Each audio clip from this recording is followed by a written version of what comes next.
빌립보서의 핵심 키워드는 기쁨입니다. 기쁨.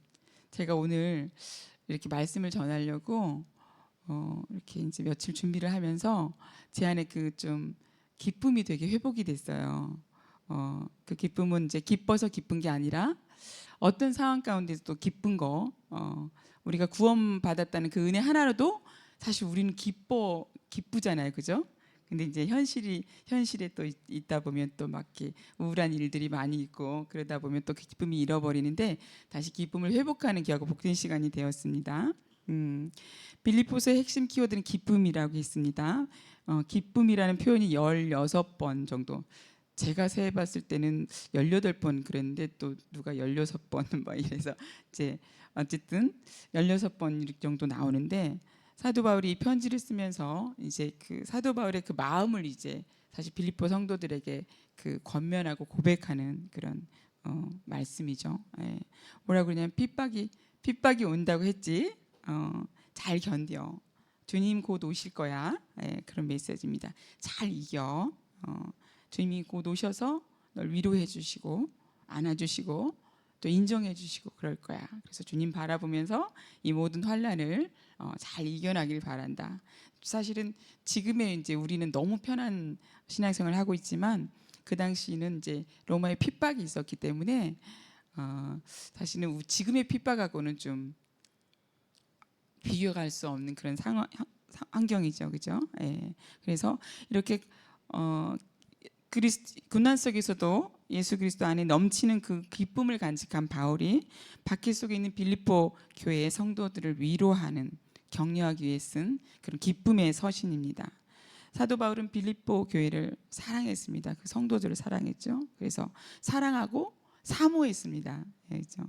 그의 기쁨이요 면류가 아닌 사랑하는 자들이라는 표현을 1절에서 쓰고 있습니다.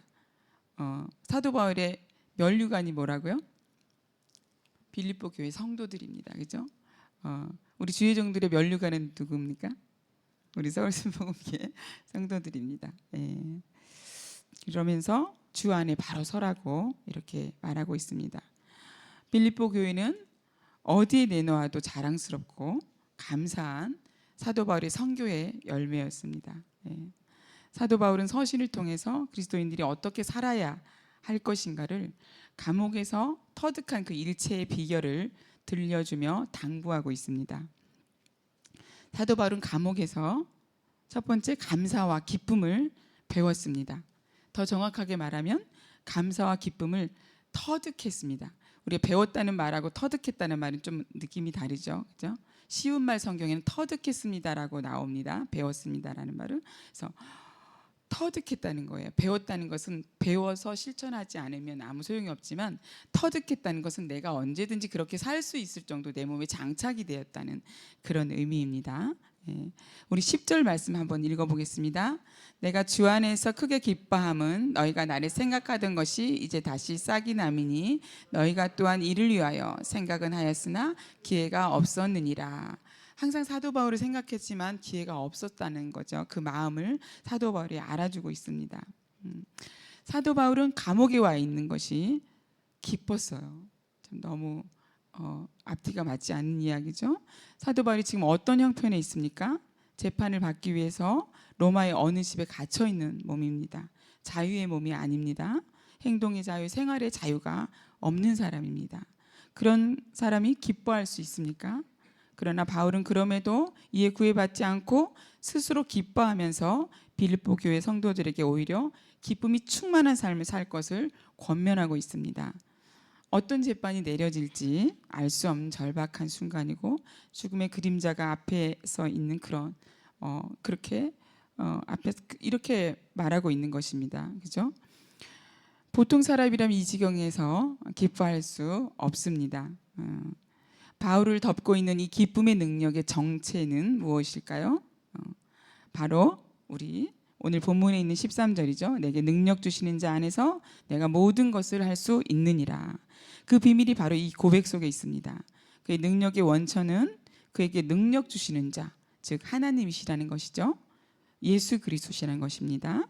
성령 하나님이시라는 것입니다. 그렇습니다. 기쁨의 원천은 이 땅에서는 찾을 수 없습니다. 하늘에 있는 것이죠. 예. 사도 바울은 자신이 주님을 위해서 고난을 받는 그런 특권을 누리고 있다고 생각했고, 특별히 주님이 자신을 위해서 그런 특권을 남겨주신 줄로 믿었습니다. 우리 골로새서 1장 24절에 나는 이제 너희를 위하여 받는 괴로움을 기뻐하고 그리스도의 남은 고난을 그의 몸된 교회를 위하여 내 육체에 채우노라. 바울은 자신에게 일어나는 모든 일은 하나님이 주관하신다는 믿음을 확실히 갖고 있었습니다. 하나님을 사랑하는 자들, 곧 그 뜻대로 부르심을 입은 자들에게는 모든 것이 합력하여 선을 이룬다라는 그 믿음을 가지고 있었죠. 그러므로 기뻐할 수밖에 없었던 것입니다. 그런 절망의 상황을 새로운 기회로 보고 있었죠. 감사하고 기뻐하면 정말로 감사할 일이 생긴다는 믿음. 사람은 어디에 있든지 할 일이 있습니다. 우리가 어디에 있든지. 사도 바울의 경우에도 그 감옥에 들어옴으로써 옥중서신이 쓰여지게 됐고 지금의 그 성경이 된 것이죠. 빌립보서를 비롯해서 에베소서나 골로새서, 빌레몬서, 또 디모데 전후서는 그 감옥에 있을 때 쓰여진 책들입니다. 그리고 갇혀 있는 동안 또 오네시모라는 우리 빌레몬의 종을 전도하는 큰 유익이 있었죠. 그리고 시대 여러 사람들에게 복음이 들어가게 되는 그것도 큰 감사의 일이었죠. 또 그가 감옥에 갇힌 후 복음이 더 전파되는 그런 역사가 있었습니다. 거기에서 기도하고 편지 쓰고 전도하면서 주어진 시간을 하나도 낭비하지 않은 것입니다. 여러 해 동안 감옥에 갇혀 있었지만 한 시간도 낭비하지 않았고 사도 바울의 인생에서 하나님의 일이 한 번도 중단된 적이 없었습니다. 우리도 어떠한 상황에 처하든 그 속에서 우리 할 일을 찾으면 되는 것입니다. 때로 감옥 같은 고난이 우리 앞에 기다리고 있을지라도 그 속에서 하나님 뜻을 발견하고 감사하는 저와 여러분이 되시길 주님의 이름으로 축복합니다. 네. 또 사도 바울은 궁핍한 가운데 자족하기를 배웠습니다. 자족하기를 어떻게 했다고요? 터득했습니다. 우리 11절 12절 같이 읽어보겠습니다. 내가 궁핍함으로 말하는 것이 아니니라. 어떠한 형편이든지 나는 자족하기를 배웠노니 나는 비천에 처할 줄도 알고 풍부에 처할 줄도 알아. 모든 일 곧 배부름과 배고픔과 풍부와 궁핍에도 처할 줄 아는 일체의 비결을 배웠노라. 아멘. 많은 사람들에게 감옥은 인생을 허비하는 장소일 수 있습니다. 그렇죠? 그런데 사도 바울에게 있어서 감옥은 너무나 귀중한 배움의 장소였고 훈련의 장소였습니다. 그는 그 안에서 인생의 어려운 고비들을 극복해낼 모든 지혜와 능력을 터득하게 됩니다. 추운 감옥에서 떨어야 했고 얼마 되지 않은 식사로 허기진 배를 채워야 했습니다.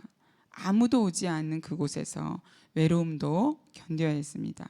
그러면서 그는 세상에서 터득할 수 없는 너무나 많은 것을 터득하게 됩니다. 그는 어떤 형편이든지 자족하는 비결을 터득했습니다. 두어 숟가락의 식사로 배를 채우는 비결을 터득했고 좁은 공간을 넓게 쓰는 비결도 터득했을 것입니다. 또 지루한 시간을 바쁘게 쓰는 비결도 터득했습니다. 이런 것들이 경험이 되어서 사도 바울에게는 환난이 인내는 연단은 소망을 이루는 줄 알미라. 이런 고백이 나올 수 있는 것이죠. 감옥에서 허송세월을 보내는 사람도 있지만 거기서 새로운 인생을 위한 필요한 기술들을 배우는 사람도 있죠. 또 어떤 사람은 수백 권의 책을 읽기도 합니다. 또 어떤 사람은 성경을 수십 번 수백 독을 하고 하나님을 뜨겁게 만나는 사람도 있습니다. 그렇죠? 주님은 사도 바울을 그렇게 연단시키고 크게 사용하셨습니다. 바울은 감옥에서 당한 고난을 통해서 비천에 처할 줄도 알고 풍부에 처할 줄도 알고 모든 일에 배부름과 배고픔과 풍부와 궁핍에도 처할 줄 아는 일체의 비결을 터득했다고 말합니다. 만족하는 법을 배웠다는 것이죠. 내가 있건 없건 또 아프던 건강하던 내가 만족한다는 거죠. 그것이 하나님이 그게 나에게 배설해 주신 그런 기뻐할 수 있는 환경이라는 것입니다. 기뻐할 일이 있어서 기뻐하는 것이 아니라 그래서 저와 여러분도 어떤 일을 만나든지 그런 유익들을 터득하시는 은혜가 있기를 주님의 이름으로 축복합니다. 네. 또 사도 바울은 세 번째, 능력을 얻었습니다. 우리 13절 말씀 함께 읽겠습니다. 내게 능력 주시는 자 안에서 내가 모든 것을 할 수 있느니라. 아멘. 사도 바울이 감옥에서 깨달은 가장 큰 은혜는 주님의 능력을 체험한 것입니다. 그것은 주님과의 무엇일까요? 아주 인격적인 깊은 교제입니다. 감옥에 갇힌 후 아무도 가까이 할 수 없는 그 시간에 그는 주님과 가까이 할 수 있었습니다. 감옥에 들어가면서 사람들이 다 떠났지만 끝까지 떠나지 않으신 분이 바로 주님이시죠. 우리에게도 항상 떠나지 않고 계신 분이 주님이십니다. 늘 인식하고 인지하시기 바랍니다. 그는 거기서 주님을 뜨겁게 체험했습니다. 이 세상의 온갖 어려움에 대처하는 능력을 다 터득하게 됩니다.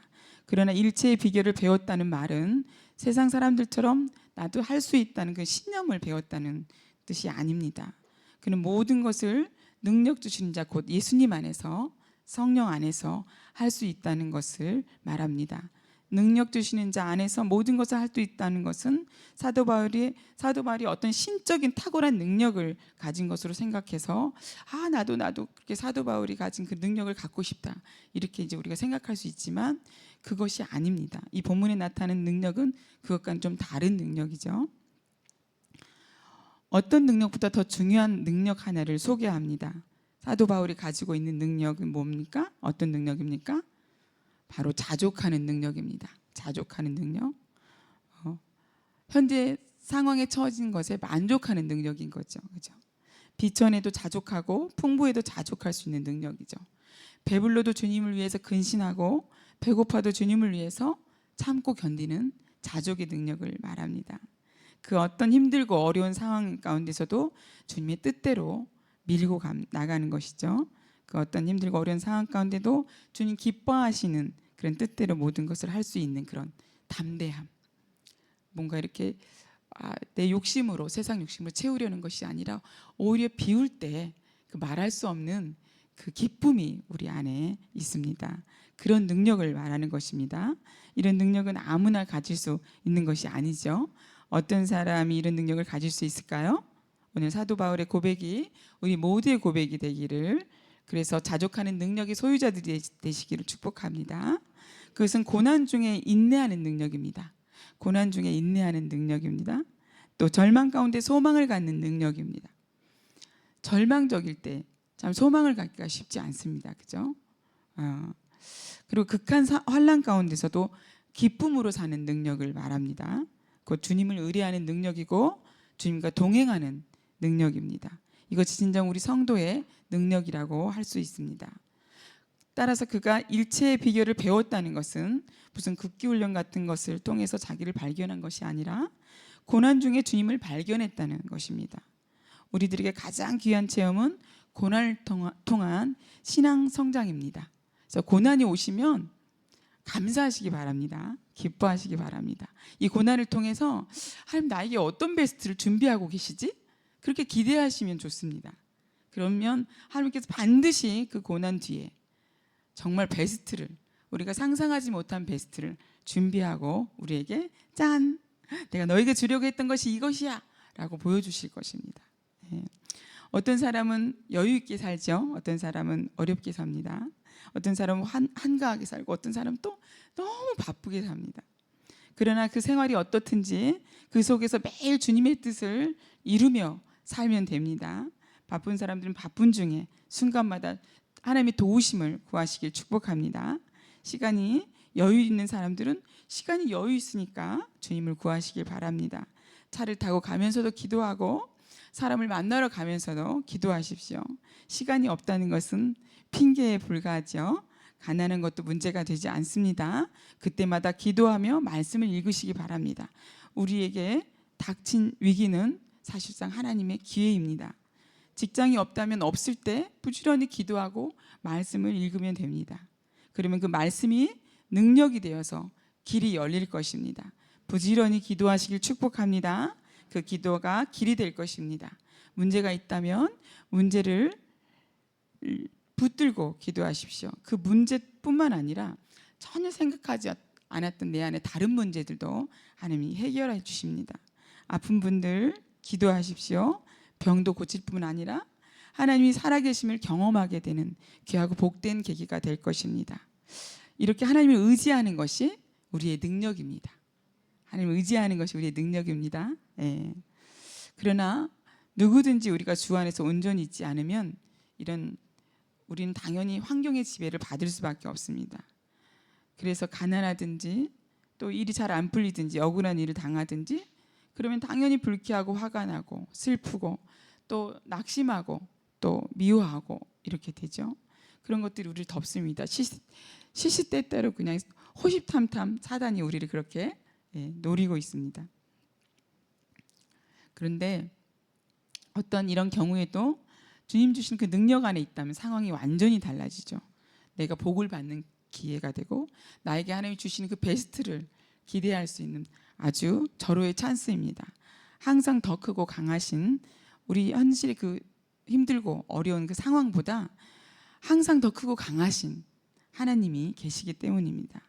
이 상황을 하나님이 붙들고 계신다는 것을 우리가 믿고 있다면, 이것을 통해 하나님이 이루실 그 합력선을 기대한다면, 하나님의 영광을 나타내고 드러내실 것을 바라보고 소망하게 된다면 기쁨이 그 능력이 되어서 우리를 채울 수 있게 될 것입니다.